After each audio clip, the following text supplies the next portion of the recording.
thoughts are the language of the brain, and feelings are the language of the body. And how you think and how you feel creates your state of being. It's a neurological, it's a biological, it's a chemical, it's a hormonal, it's a genetic death of the old self. And the best way to predict your future is to create it. Your brain is organized to reflect everything you know in your life. Your brain is a record of the past. It's an artifact of everything you've learned and experienced at this moment. And feelings and emotions are the end product of past experiences, and we can remember experiences better because we can remember how they feel. So most people wake up in the morning and they start remembering all their problems, and those problems are connected to certain people and certain things at certain times and places. The moment they start thinking about those problems, they're thinking in the past. Those problems have an emotion associated with them, and the moment they start feeling those emotions, the body, as the unconscious mind, doesn't know the difference between an experience that's creating an emotion and the emotion the person's fabricating by thought alone. Now, thoughts are the language of the brain, and feelings are the language of the body. And how you think and how you feel creates your state of being. So most people's entire state of being, when they start their day, is already in the past. So you have a choice.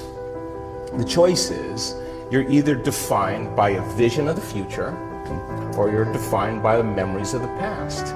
And when you decide to say, okay, I'm going to change, and you decide one thing: I'm not going to eat this food, I'm going to wake up earlier, I'm going to do something aerobic, I'm not going to have sugar after 6 o'clock, whatever it is, the person, whatever choice a person makes. The moment you make a choice to do something differently, and the hardest part about change is not making the same choice as you did the day before, get ready, because it's going to feel uncomfortable. It's going to feel unfamiliar. There's going to be some uncertainty and unpredictability, and that's the moment the game is on. Yes. So then most people, their body has been conditioned emotionally to be the mind.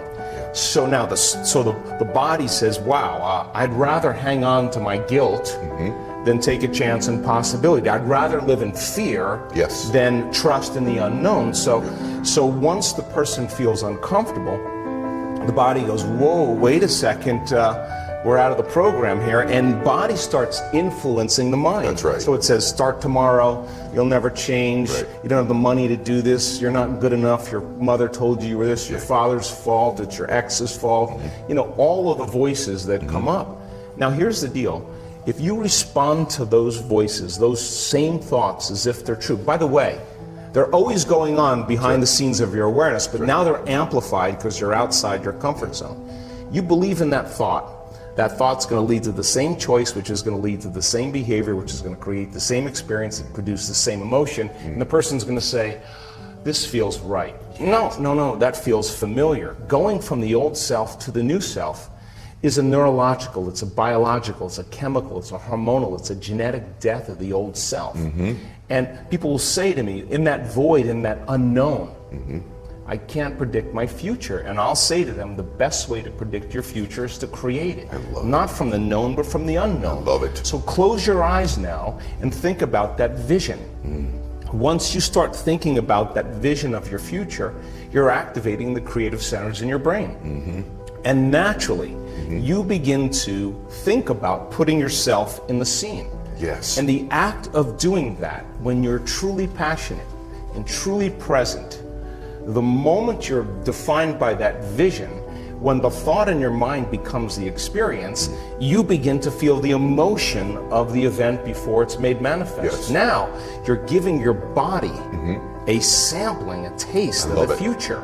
And now, if a thought and a feeling create a new state of being, you're combining a clear intention with an elevated emotion, and now you're beginning to change your biology, and you're seeing a whole new landscape that you could never see before, because you're no longer viewing your future through the lens of the past. I love this. Now, this requires then something really specific, because most people will wait for their wealth to feel abundance. They'll wait for their success to feel empowered. They'll wait for their new relationship to feel loved. They'll get all these things when. Yes. So think about that. The absence of getting those things causes people to live in lack their entire life. That's right.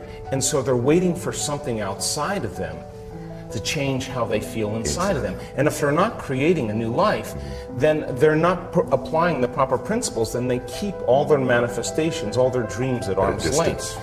Well, think about this. If you get up feeling gratitude, if you get up feeling empowered, if you get up feeling whole, if you get up feeling unlimited, why would you worry about whether it was going to come or not? You would feel like it already happened.